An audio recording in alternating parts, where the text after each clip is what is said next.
Welcome, influencers. I'm Uzi Moses, your host, and today is an extraordinary episode featuring the incomparable Rabbi Manis Friedman. His new book, To Win a War, launches tomorrow, if I'm not mistaken, officially launching tomorrow, offering a profound perspective on the current events in Israel. So get ready for a journey into wisdom and influence as we dive deep with the number one rabbi on YouTube. Stay tuned and let's unlock insights together. Rabbi Manis Friedman, how are you this morning? This afternoon. Thank God. Thank God. Your new book. I'm sorry, you wanted to say something? No. Okay, so your new book, I just got it yesterday. Honestly, I did not finish reading it. I'm just kind of almost It's a in the very middle of big it. book. Takes a long Yeah, time. I know. I just I got it last night. So I was reading a little bit about it, and it's very very interesting perspective on everything. And you tackle the ongoing conflict in Israel. This book is the result of that conflict. Is something that if October 7th wouldn't happen, we would not even have that book. So can you share with us the core message you hope readers will take away from this work, regardless of their background or beliefs? But one of the many points is the difference between defensive or offensive. Why is there war? Why does war exist? Where does it begin? There's got to be a positive, uh, function that makes the existence of war justified. But then, of course, like, all good things, it can be abused. It can deteriorate. But originally, what was war all about? And that's helpful to know because it guides us in how to proceed with war on all levels. So there's a very simple concept. We are here to fix the world. Tikkun olam. To elevate the world to a higher standard, to a higher existence, to a higher purpose. Well, if you say, I want to fix the world, you have declared war. That's what war is all about. It's repairing or elevating a world that is not complete and is not perfect. So if it bothers you, if you can't accept a world being imperfect, you declare war on that and you say, I'm going to perfect it. So the original principle of war is really the principle of elevation. God created a world that needs help. It needs elevation. It needs purpose. It needs a lot. And we're the ones who are supposed to make it happen. So life itself, in a way, is a war. The war of perfect over imperfect, godly over ungodly, good over evil, light over darkness. Now, if that is the purpose of war, just getting right to the current situation, if that is the purpose of war, to give goodness dominance over evil, that doesn't sound like a defense. That doesn't sound like being defensive. It sounds like going on the offensive. Hello? You're going to change the world. You're not going to let it be what it is. So the whole notion of having a defense army, Israeli defense forces, that's not enough. We'll defend ourselves should it be needed. Otherwise, what are you going to be doing? Sitting on the beach? Sunbathing? What are you going to be doing? Life itself is a battle. You can't just wait. If and when you're attacked, you will defend yourself. That's not a purpose in life. That's not a goal. That's not living. It also invites abuse. You know the kid in the schoolyard who always gets bullied? Why? Why does everybody pick on this kid? Because this kid invites it. He announces to the entire school, you can beat me up and it won't cost you anything. How does he do that? By saying, I'm not here to hurt you. I'm good. I just want to defend myself. Okay, we'll give you something to defend yourself against. That entire posture, that whole mentality. No, we're just trying to be nice. We're just trying to be friendly. Leave us alone. Well, then you're ripe for bullying. You're the perfect victim. So we got to change that. We're not living in Israel because we have no place else to go and just leave us alone. Our purpose of the land of Israel is this piece of land is already holy. Now, how do we get the rest of the world to be holy? That's not defensive, that's offensive. Take responsibility for the rest of the world and do something to make the rest of the world holy. That's active, proactive, not defensive. So part of the problem for the last 70 years is that we keep inviting the bullies.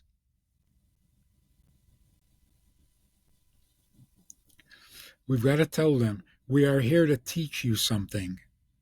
We're not here to defend ourselves. The war is over in that sense. We're not living in ghettos. So let's take on the world and see what we can do to make the whole world a holy land. Not one tiny little piece of geography. So, Just a change in mentality is basically what I'm saying. We act like we have an inferiority complex. Everybody hates us. Everybody's going to bully us. Why? Because you let them. So the fact that Israel now voted against a ceasefire and a two-state solution, all right, maybe we're getting somewhere.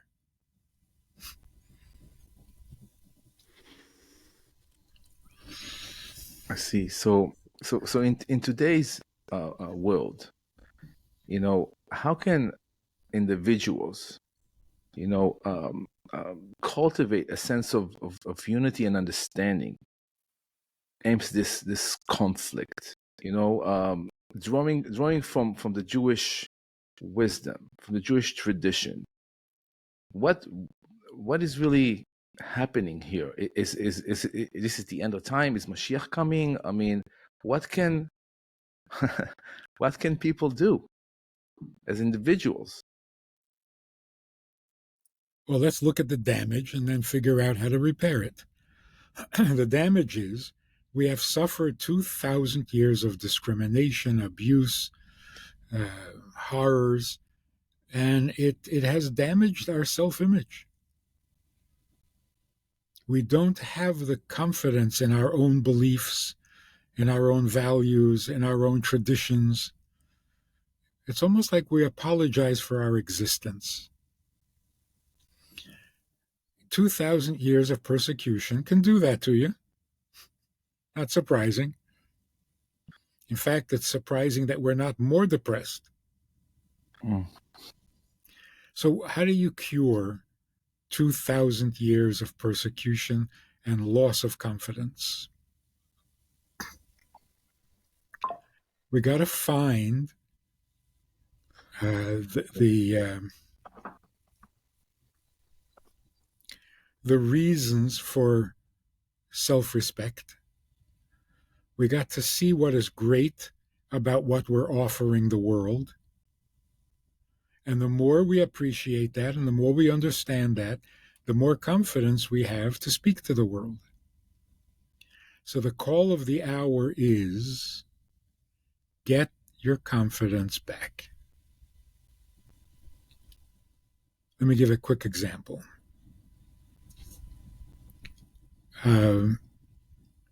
Israel is killing a lot of civilians. And of course, every anti-Semite is going to jump on that, which I really don't care. But there are Jews who are bothered and feel guilty. They know that there's no alternative. Got to fight this war, but they feel bad. So let's stop and think. This non-killing of civilians, where did that come from? Jewish tradition or not? Is there anything in Jewish tradition in the Torah that says don't kill civilians? Or is it all from the Geneva Conference, made up by men who just finished the Holocaust? So let's take a look at the Torah. Yes, indeed, the Torah says you cannot kill civilians. But the Torah makes sense.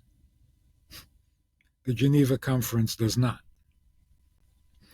The Torah says if a person is a non-combatant, then don't kill him. What's a non-combatant? A civilian. How do we know who a civilian is?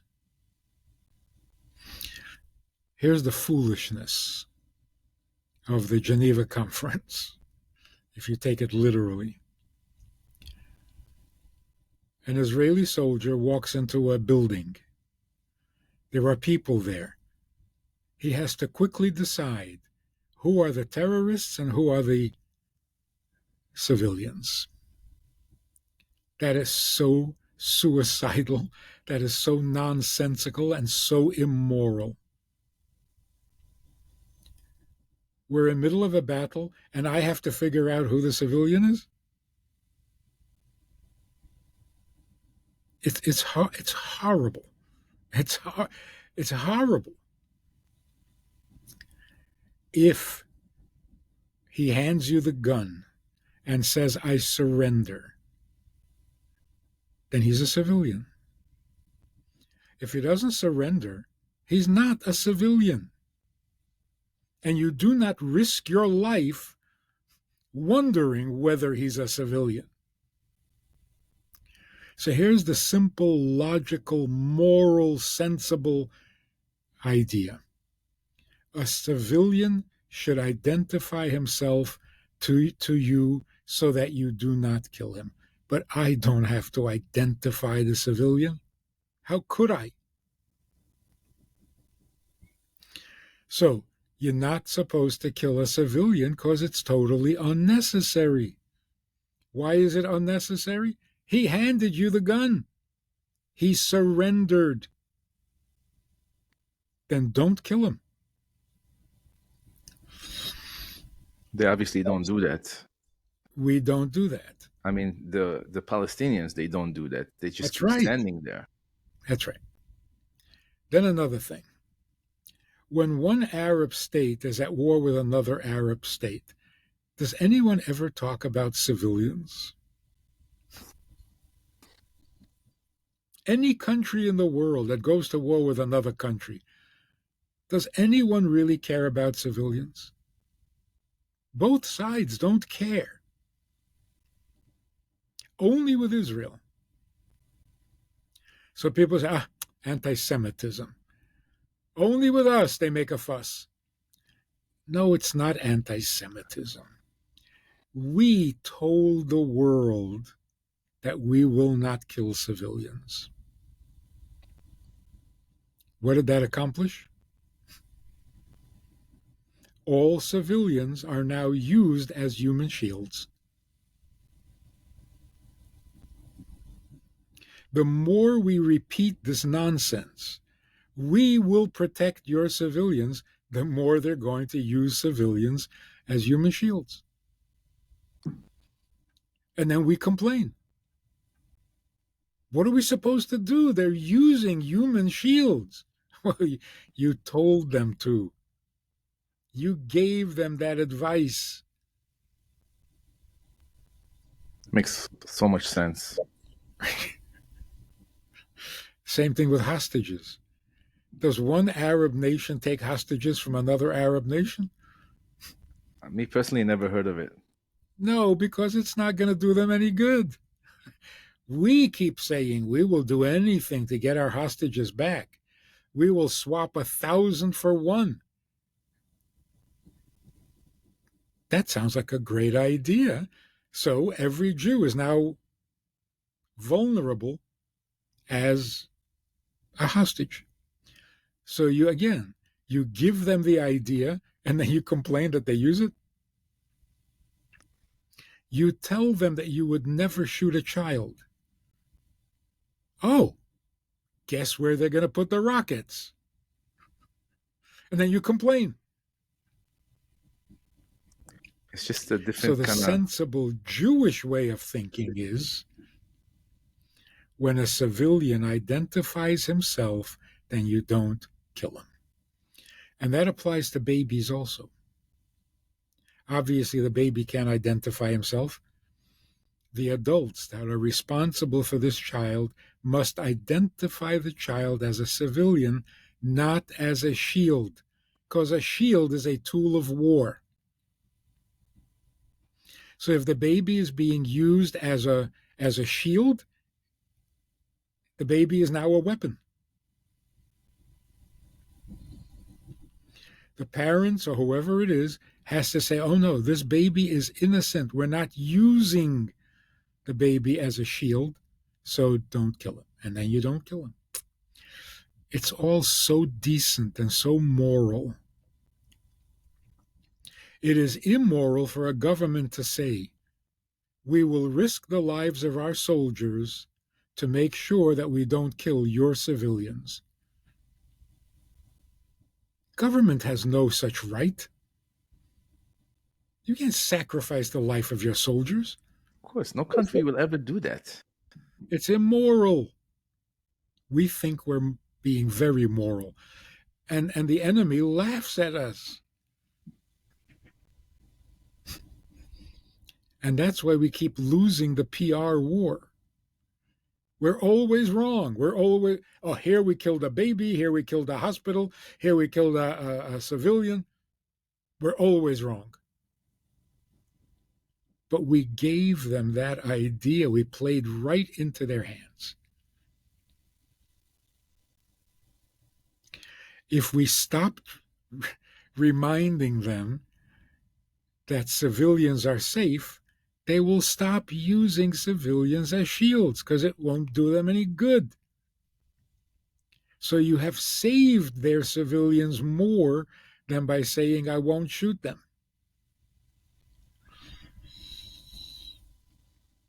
If you say, no, we're not going to do anything and everything to bring back hostages, we're just going to come and kill you for taking hostages.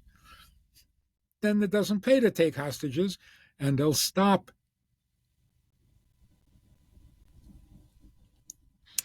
Jewish wisdom is the only wisdom left in the world. Why are we apologetic? What are we answering these accusations? Oh, it's a massacre. Yeah, if you don't behave yourself, it'll be a bigger massacre. Why can't we talk like everybody else? Oh, it was a massacre? We'll do an investigation. We'll arrest some of our soldiers. Don't be ridiculous. So, just an example of how we can get our pride back simply by realizing we have the best morality. We don't need a Geneva Convention to make us crazy.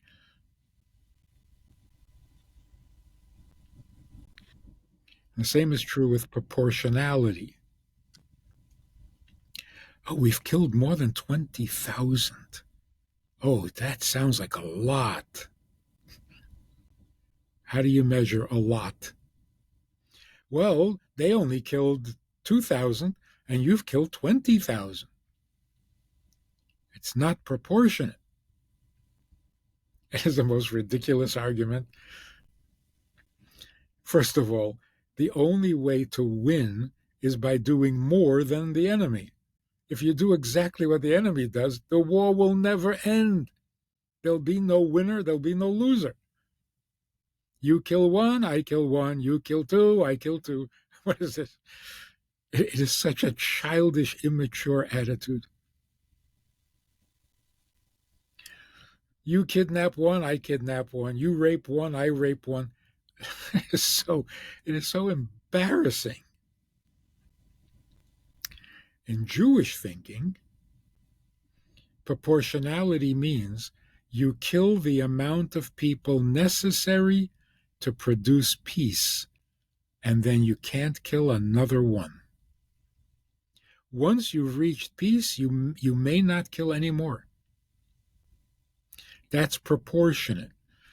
Not proportionate to what the enemy did, proportionate to what it takes to bring peace. If you can have peace by killing one person, then you're not allowed to kill two. If it takes 20,000 to bring peace, then that's what it takes. Then you kill 20,000. But if it takes 20,000 to bring peace, and so far you've killed 10,000, and you say, you know what, 10,000 is too much. Let's quit. That is so immoral. It's so obviously immoral because you just said 10,000 we can discard for no reason at all. More than that, no. So if you make a ceasefire after 10,000, there's still no peace. So those 10,000 died for nothing. You just threw them away. I remember a movie where the president of the United States, who was supposed to be a very moral guy, was told that the army has to attack the enemy. And the president said, how many do you expect to kill? And they said something, 40,000. He said, no way. They said, all right, if we do it a different way, and it'll be 18,000. He says, all right. See how moral he is? 18,000 you can waste. Will 18,000 bring peace?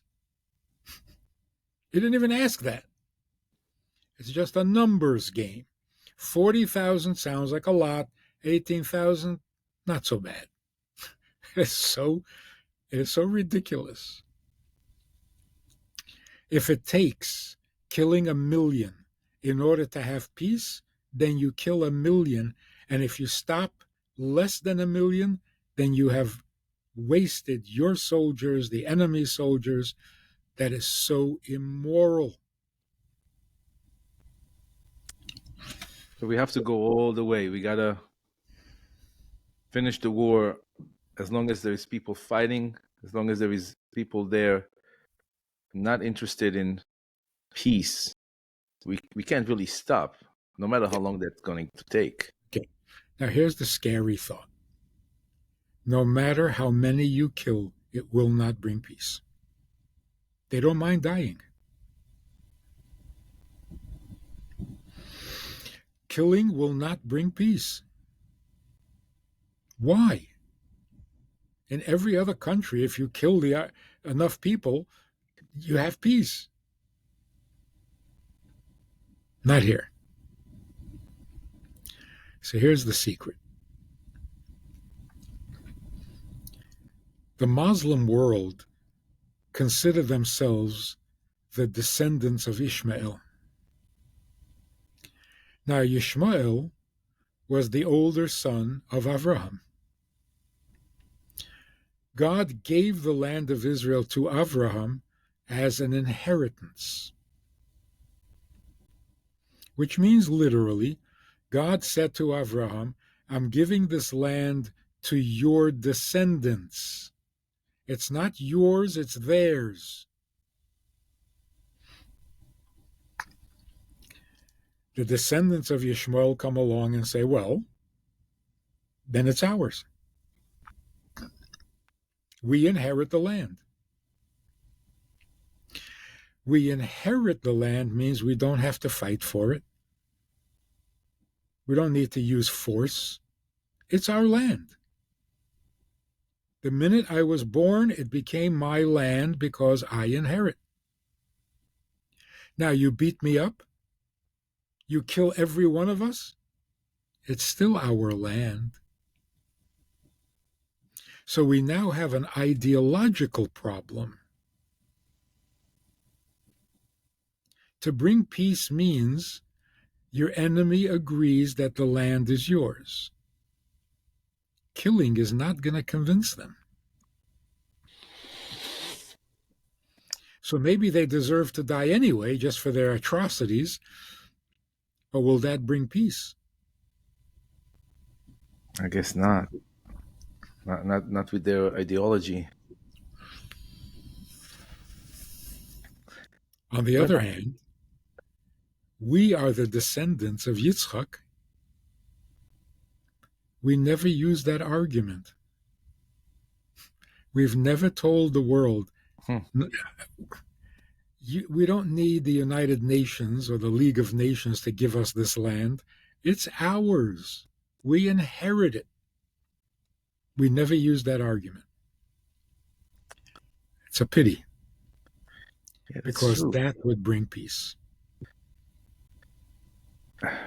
I think that story of Abraham and Sarah and Hagar and Ishmael should be told. I mean, that's exactly where this whole thing begins. That explains so much. Yes. What's going on today? Sarah said, Lo yirash ben ha'amah hazot. And that was a declaration of war.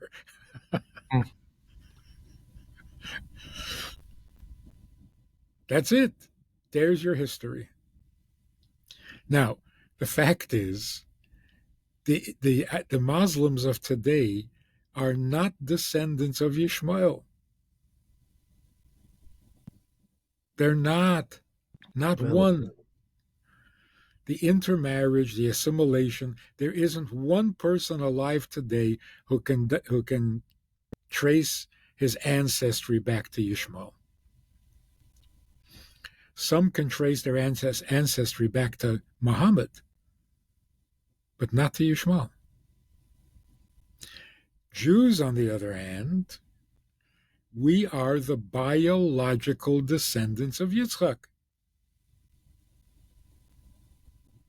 and Yaakov. So it really is our land, whether we like it or not. Why can they do like DNA testing and just like have the proof in the pudding? Like, look, let's do a DNA testing. Let's see who was here before. We don't even need that. Just tell the truth. They all know they're not descendants. Now, they believe in God like Avraham. That's to their credit. They never had idols. They never had statues like Avraham. They're also circumcised like Avraham. They pray a lot like Avraham. They don't eat pork. So they are great students of Avraham. But students don't inherit Israel. What would happen if an Israeli leader got up in the United Nations and said, people, read the Bible. God told Avraham, When it comes to inheritance, Kol asher tomar lecha Sarah shma bekola. She is right. Ki beYitzchak yikore lecha Zora. Yitzchak is your in. So we wish we could give you the land, but we can't because it belongs to our grandchildren who are not yet born. So we can't give away their land, not an inch. So this explains almost everything. Why, every time we offered land, they refused. It's really not about the land. No, it's not about a gift. It's our land. What do you mean you're giving me? You'll give me the West Bank. You'll give me East Jerusalem. You don't give me anything. It's my land. It's an insult. How about if we give you 80%? How about if we give you... No. You don't get it. It's our land. So they won't accept any gift. The only way to possess Israel is to inherit. The Romans tried to take it by force. The Babylonians tried to take it by force.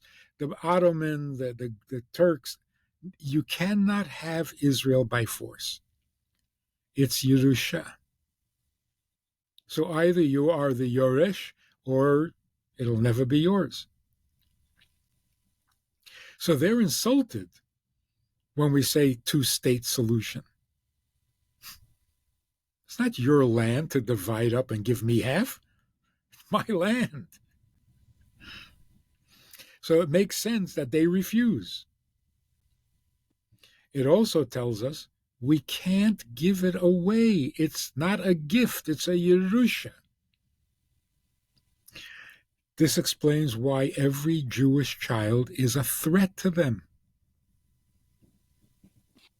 Not because he's a soldier, but because he's a Yoresh.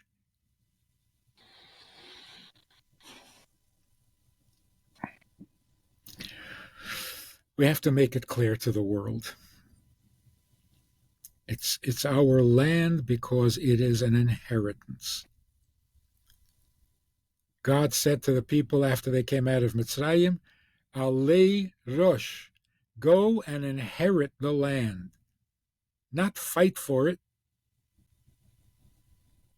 Okay, if you have to fight, fight, but it's an inheritance. Will that make a difference? If we say that in the United Nations, will it make a difference? The United Nations, I don't think so. They're hopeless. They don't like us there. They don't like us there. They really don't like us there. I think if you say the truth, you make everybody uncomfortable. The truth is powerful. Because if we don't believe that, we might as well just give up. Truth is powerful. When people hear truth, they back off. Partly because truth is so real, and partly because they know they're lying. Once you say the truth, they can't lie anymore.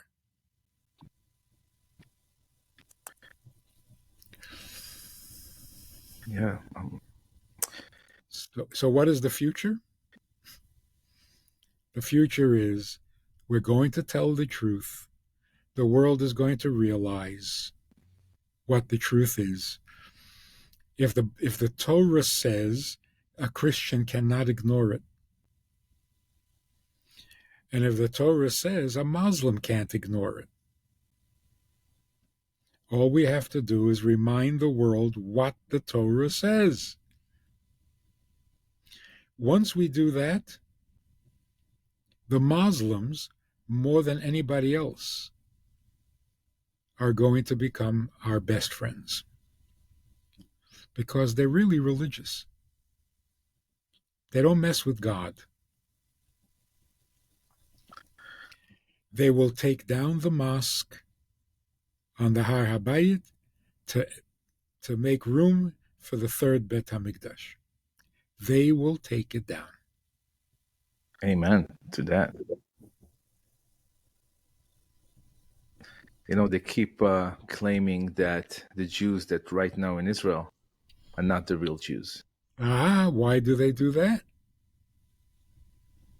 Because they expect us to behave in a certain way or be religious as much as they are, and Israel is more on the liberal side. Okay, so Which you is see what's going on? They're saying that the land is theirs because they behave like Avraham. And it's not ours because we don't behave like Avraham. That's cute. You don't have to behave like your father to inherit your father. The word inheritance is the key to this whole thing. That's why they have to claim that we're not real Jews. Otherwise, it's our land. If we are B'nai Yisrael, then Eretz Yisrael is ours, and the argument is over. So they want to convince themselves that we're Europeans, we're not really. Talk about DNA testing. There's a DNA test that shows who is a descendant of Aaron.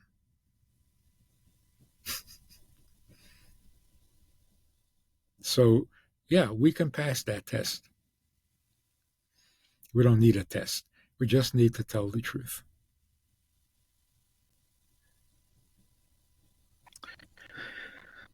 Rabbi, you're known for your profound insights on relationships. How do you believe the principle of love and empathy can contribute to resolving, conflicts on both personal and social level? I mean, is there anything that we could use on that front? No, it's Hollywood. Love cannot resolve conflict. It's fiction. The way to resolve conflict is with respect.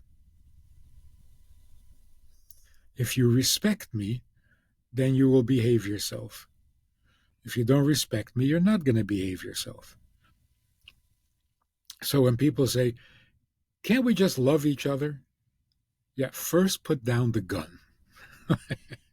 While you're holding a gun, we're not going to be talking about love. It's really so childish.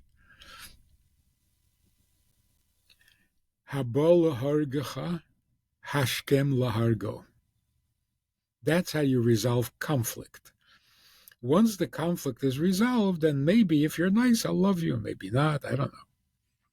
But while you're shooting at me, no, love is not going to help. It's not realistic.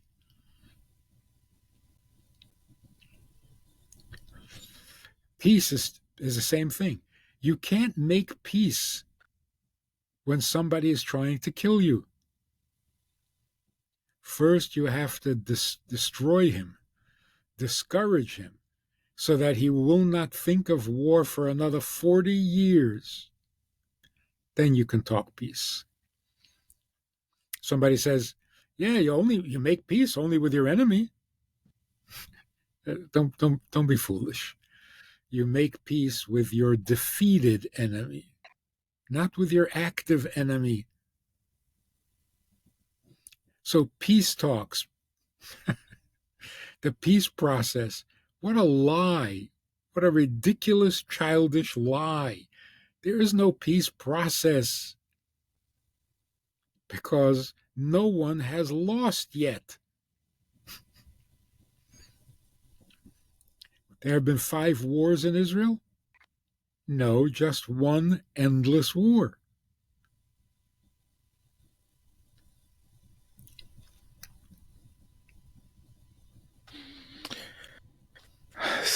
Wow. So your teachings often emphasize the importance of finding purpose and meaning in life. How can individuals, regardless of their faith, discover and align with a higher purpose, especially during war times?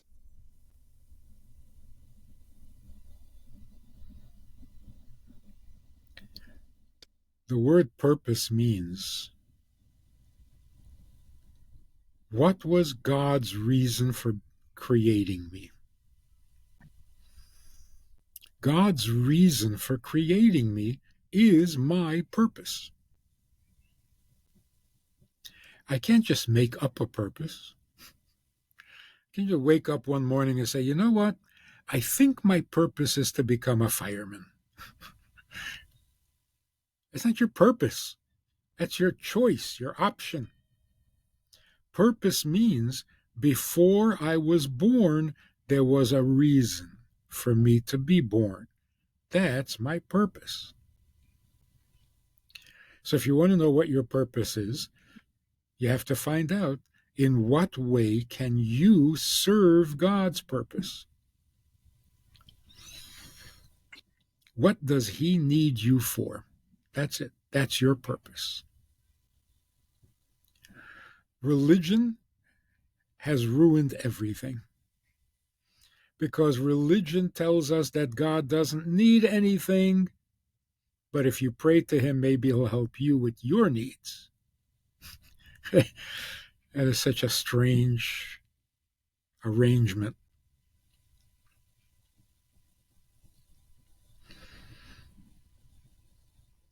What does Ivdu et Hashem mean?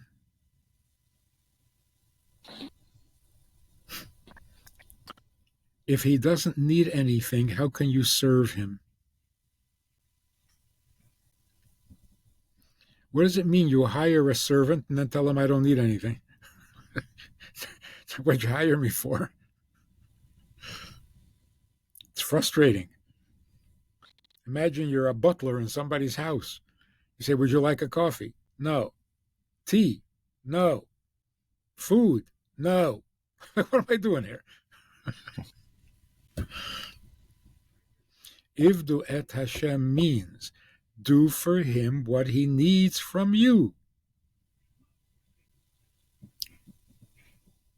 What does He need from you? To make His world better. It's His world. He's interested.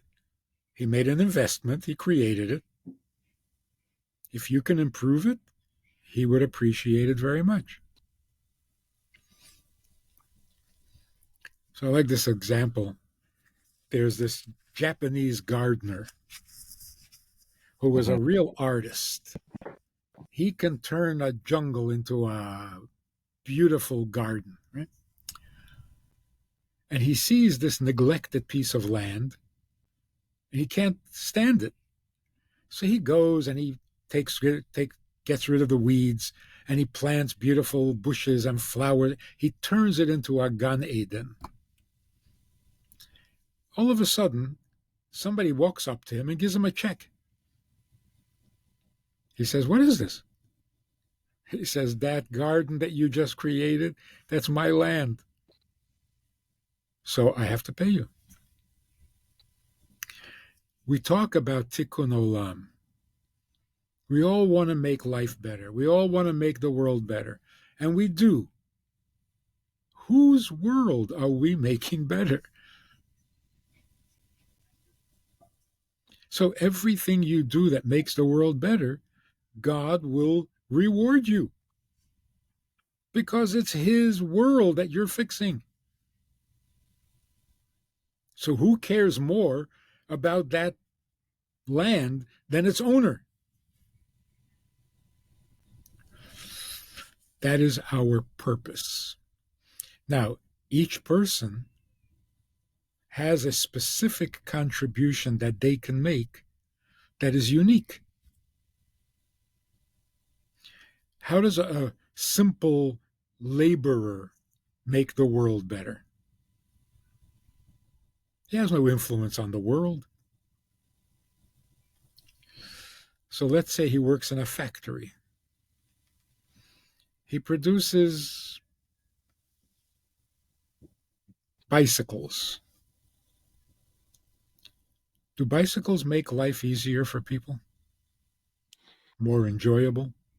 Yeah, definitely. Producing bicycles means you are a partner with God in creation. You're not just going to work to make a living. You have improved God's world. God will pay you. The same with everything. If you work in the post office and you deliver people's mail so that people can communicate with each other, you're helping make the world a better place.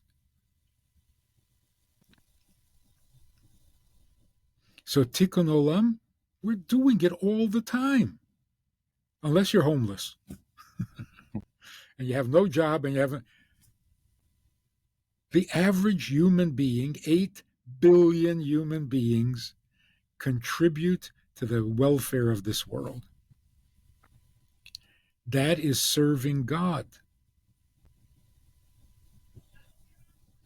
Now, the Jews, that's another story. From the Jews, God wants more. Okay? So every mitzvah we do serves his purpose. If we don't put on tefillin, God's world is not satisfying. If we don't keep Shabbat, God's world is not satisfying. Even though we now have electric toothbrushes, we have electric cars, all of that makes life better. But more than all of that, tefillin and Shabbat and kashrut. That's really what God needs from this world. So we're very close. The internet is such an amazing gift. We always knew we are Or Lagoyim. But how? Nobody ever listens to us. We live in ghettos. We live in shtetls. How are we Or Lagoyim? With the internet? You can do it finally. How can you not be Or Lagoyim? You gotta live in a cave. Yeah, we can do it now. And the world really wants to hear from us. Christians are not so comfortable with Christianity. Muslims are not so comfortable with Islam. They want to hear what Jews think.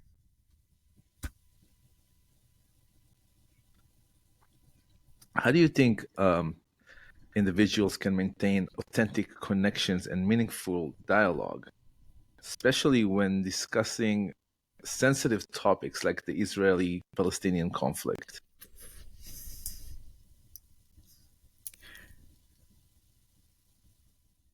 The only way that we can talk to the world is if we speak like teachers. This is not a debate, and we're not in a debate team. We are the teachers. We have some answers. Anybody who wants to know the answers, we'll share it. But we are not going to compare philosophies or religious beliefs. We are the teachers. If you want to be a student, we will teach you. You want to debate?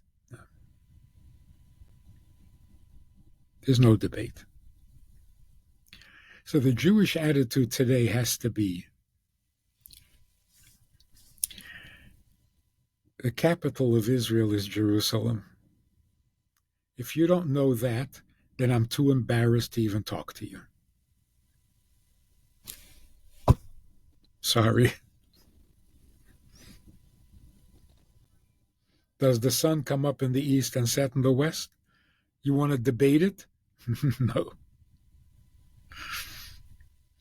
You don't know what a woman is? Then I'm too embarrassed to talk to you. Well, why can't we discuss it?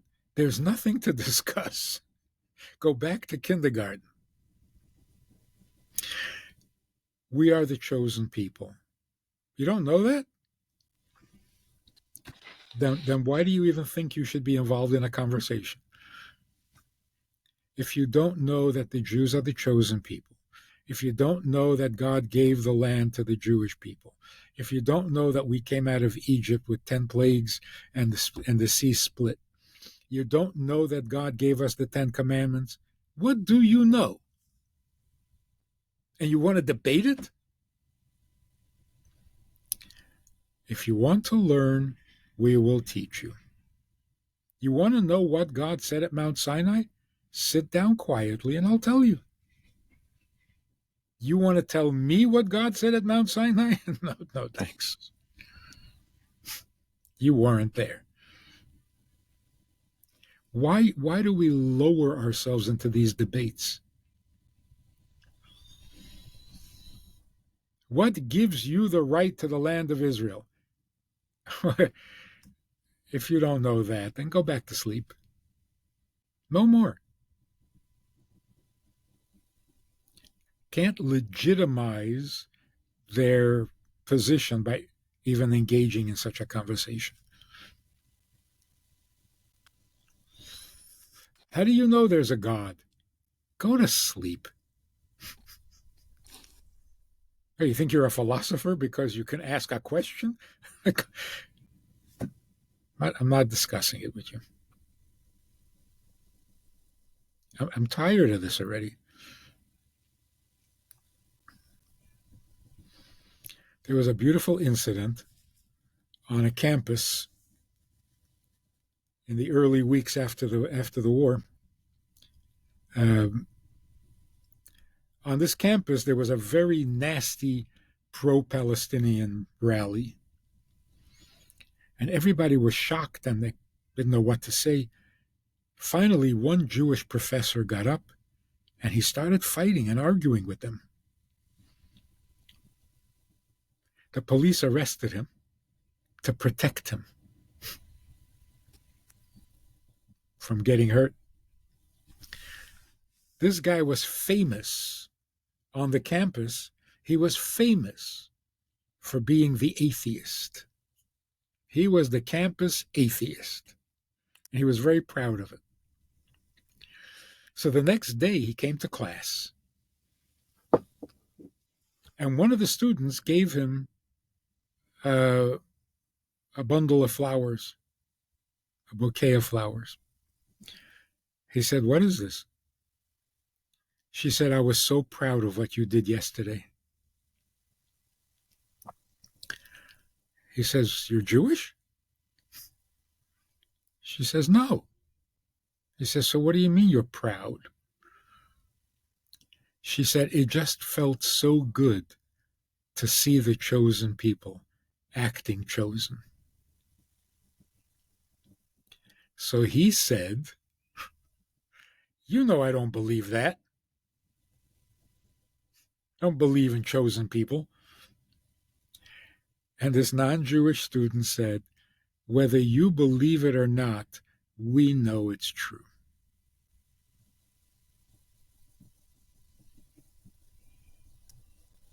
It's a beautiful story. The guy was atheist.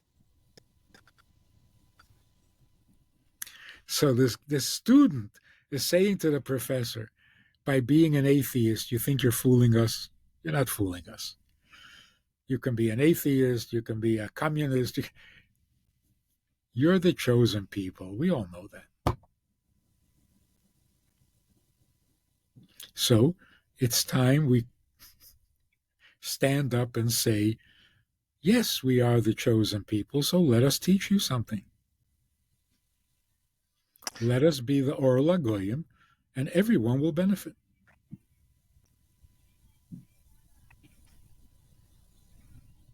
No, That takes a little confidence, not arrogance. Confidence. Exactly. That's exactly what I wanted to touched, the idea that people will say, "Oh, you think you're better than us? You're chosen, and we are not chosen." This is like a arrogant, statement, so to say. But what do you say to those people? So, what, you better than me? You're chosen, and I'm not. All religious people believe in prophets. נכון? Yeah. So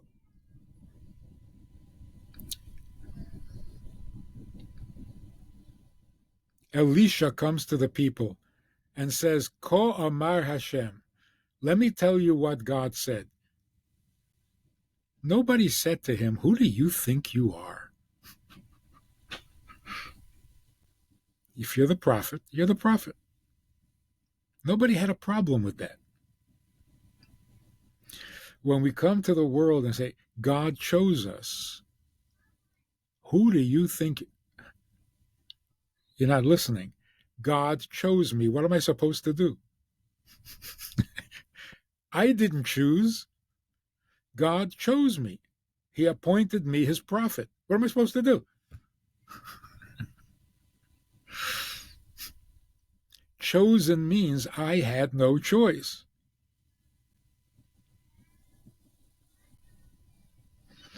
So the only option I have is either to act chosen or to make believe I'm not. Make believe is not an option.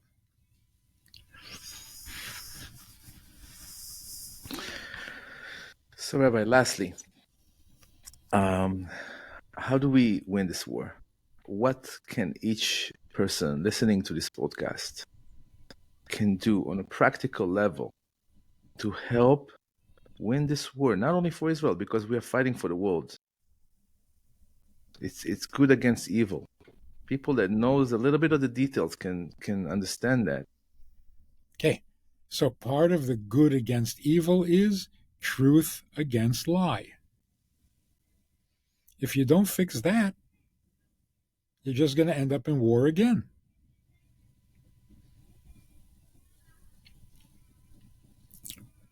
We got to start telling the truth because there is no other truth. The world has become so fake. Everything is a lie. And nobody apologizes for it. You know, every commercial is a lie. And yet, it's legal. You're allowed to lie and cheat people out of their money.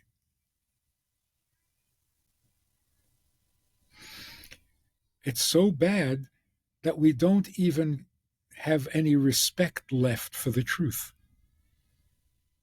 What's the point of telling the truth? Lies work. So lie better and you'll succeed. That's the world we live in today. Whoever lies better wins. It's very sad. Dangerous.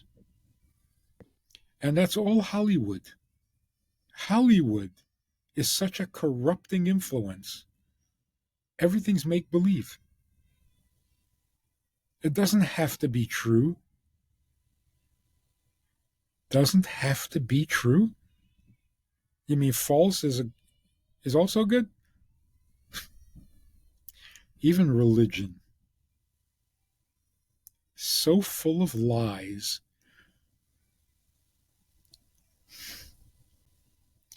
I was talking to a Jew who became caught up in Christianity. I'm trying to argue with him. He says, you can't argue with me. Jesus came to me and told me this. I said, how do you know that it was him? He says, it looked like him. I said, you know what he looked like? You know what he looked like? Yeah, don't you see the pictures? The statues? It's such a lie. It's such a make-believe. No, he didn't look like that. The pictures they have of him looks like a Viking. He didn't look like that. I guarantee you he didn't look like that. Tall, fit, blonde, long hair. No. I know what he looked like. He was short, he was overweight, and he was bald. No, not possible. Danny DeVito. George Burns. So even that's fake. What are you hanging pictures because you made up, you fabricated an image? This is so Hollywood. We are very careful when we give out children's books and we want to tell Bible stories. Never draw a picture of Moshe. What are you going to draw? You don't know what he looked like. There's no lying. There's no fantasy.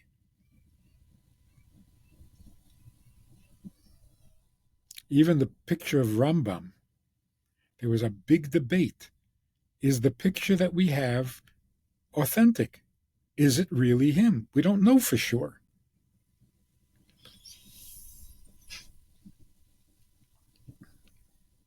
There's a statue of him. But was the statue accurate? You got to be careful with these things. You can't make believe and pretend. So the world is so lost in lies, the only truth left is Moshe emes, v'Toroso emes. If we don't tell the world, then we're committing a crime. Letting the world suffer in this ignorance and confusion, it's not nice. So Or LaGoyim is not an option. It's necessary. It's pikuach nefesh.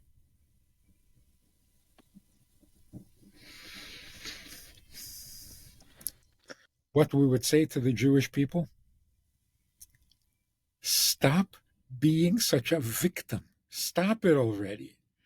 We are not victims just because someone can beat us up. The rachmanis is not on us. The pity is not on us. The pity is on the world that is so messed up. We will be fine. The world, I'm not so sure.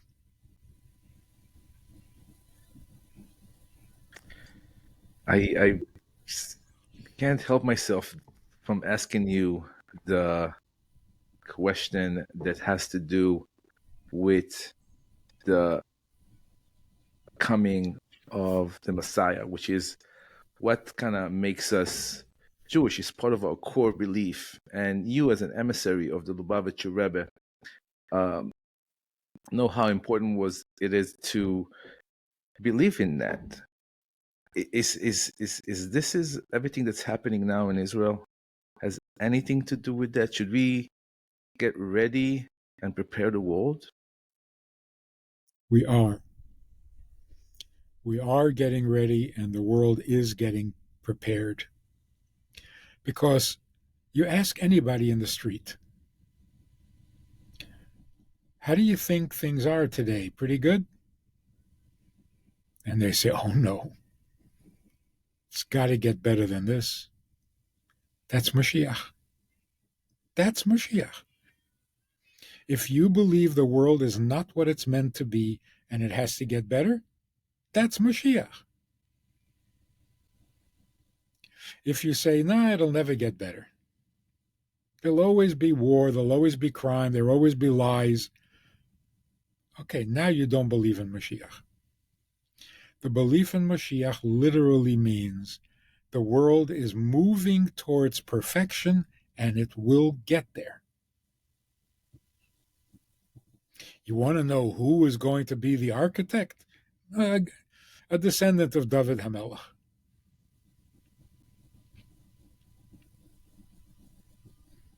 I was talking to a Catholic, and I said, Mashiach has to be a descendant of King David. He has to be from the tribe of Yehuda. He has to be a Jewish leader. He said, whoa, whoa, whoa. You're telling me that I have to believe in a Jewish Messiah? I said, you already do. They don't realize what they're saying. What, Messiah's going to be Jewish?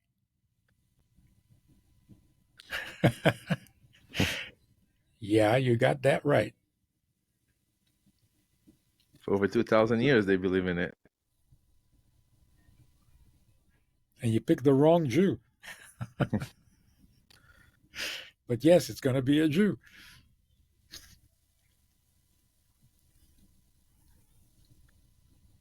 It's amazing. Exciting times, Rabbi. When did the people of the world, when were we so convinced it's got to get better than this? Never before. Not just because of the wars. The wars are the least they ever were. Because of everything. We don't know right from wrong. We don't know good from bad. We don't know man from woman. We don't know anything. It's got to get better than this. Before every child in the world is mutilated with hormones and with operations and with... Okay. So we're much readier for Mashiach than ever.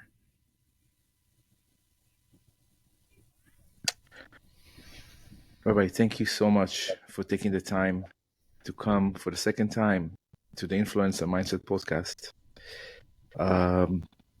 What can I tell you? I'm just really, really grateful for this conversation. It just put things in a better perspective, not only for us, the Jewish people, but also for everybody else. And if you want to learn more, that's the book, How to Win a War the Jewish Way. So may we only hear good news from Israel, and may Mashiach will come right now. Do you have anything else that you want to say before we end the podcast, Rabbi? Yes, Mashiach is coming.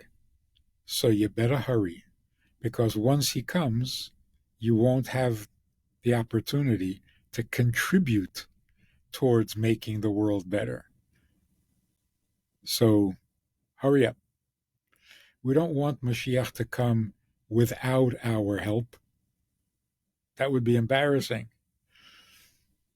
We want to be able to say to Mashiach, I did a little. I helped prepare the way. That would be a lot better than, Mashiach is here. So let's make the world better in any way that we can. Amen to that. And that's a great motivation for everybody listening. If we can just do one more thing better today than we did yesterday, we're on the right path. Thank you so much, Rabbi, for being here. Thank you very much. This is making the world better. Absolutely. This conversation, this program, you can already say, I helped. A little. I always feel I can do more. That's all it takes. Thank you very much. Shabbat Shalom. Shabbat Shalom.